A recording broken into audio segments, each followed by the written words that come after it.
Hi friends, আজকে তোমাদের সাথে শেয়ার করব আমার আলিপুর জেলের ফ্ল্যাশ ব্লগ। সো দেখতেই পাচ্ছ, আমি আমার মা, পাপা, বোনকে নিয়ে বেরিয়ে পড়েছি। কার পার্কে না আমরা গাড়ি পার্ক করে রেখে টিকিট কাউন্টারে দাঁড়িয়েছি।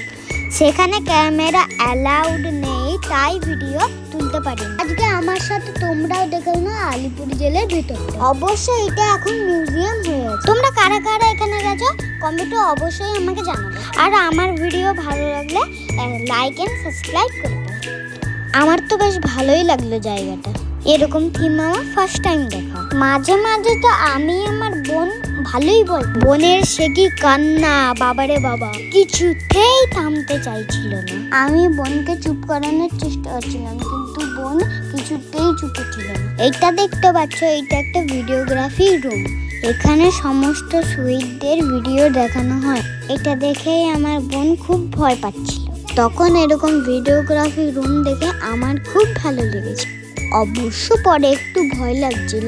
এই ভিডিওগ্রাফি রুম বাদে আরো সুন্দর সুন্দর জায়গা আছে। আসো সব দেখিয়ে দিই সেই জায়গাগুলো।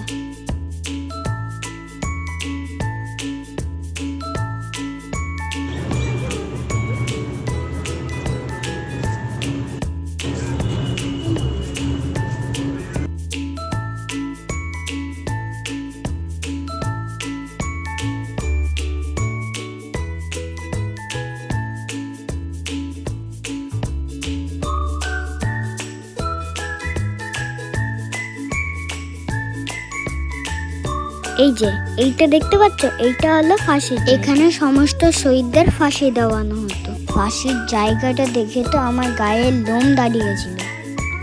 এরকম অনুভূতি তো আমার প্রথম। আমি আমার বাবাকে তখন কেঁদে বলছিলাম, পাপা এখান দিয়ে চলো, কিন্তু পাপা তো কার কথা শুনে। সে তার নিজের যেতে অটল থাকলো। তাকে পুরোটা দেখেই বেড়াতে হবে। এইখানে গাটা একটু ছমছম করছিল। যাই বলো, আমি একটু ভূতকে বেশিই ভয় করি। ভয় পেতে পেতে এগিয়ে চললাম আরো জিনিস দেখতে। কেউ বলতে পারবে এই জিনিসটার নাম কি? দেখো শেলগুলো দেখো।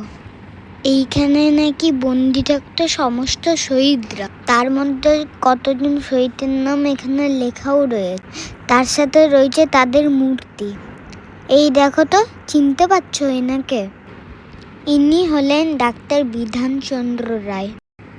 উপরে গেলাম আরো অনেক কিছু দেখতে।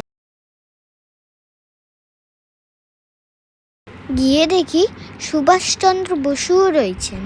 তার মূর্তি দেখে বেশ অবাক হলাম।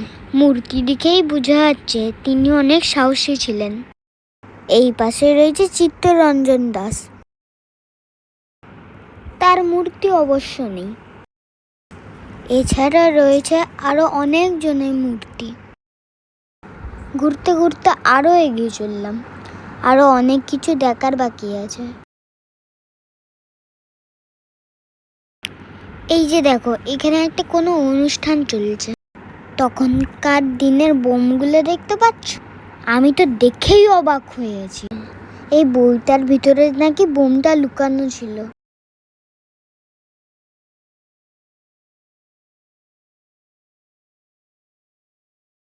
কতই না সুন্দর লাগছে জায়গা। কত কিছু আজকে জানতে পারলাম বলো তো। তোমাদের হয়তো ঘোরা আছে, কিন্তু আমার কাছে এটা প্রথম। আমার খুব এক্সাইটমেন্ট লাগছে। সন্ধ্যাবেলা জায়গাটা আরো সুন্দর লাগছে। ও বাবা, এরা কারা গো? সত্যিকারের বলতে এখানেই বেশি ভয় পেয়েছিলাম। আমি তো কিছুতেই ভিতরে ঢুকবো না। ওখানে আবার সাউন্ড লাগানো ছিল জানো। মনে হচ্ছে কেউ যেন সত্যিকারের কথা বলছে। আবার এমনও আওয়াজ হচ্ছিল কেউ যেন স্নান করছে, কেউ ঝগড়া করছে, কারও বা বসে বসে হাসছে। আমার তো এইটা দেখে জীবনটা বেরিয়েই গেছিল। তবে মা আমার বিরাট রাগ। এক ধমকে ডেকে নিল আমাকে ভেতরে। মায়ের কথা যদি না শোনো তাহলে কি হয় জানো? মার পরে পিঠে সেই ভয়ে ঢুকে এলাম।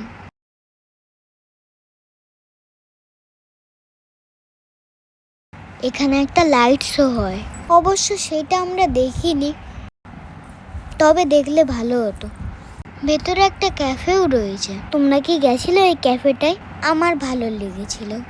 তাহলে বন্ধুরা আজকে এই পর্যন্ত। প্লিজ লাইক সাবস্ক্রাইব করে দাও। আর আমি যদি কিছু ভুল করে থাকি তার জন্য সরি। এইটা আমার first blog. Tata, bye bye.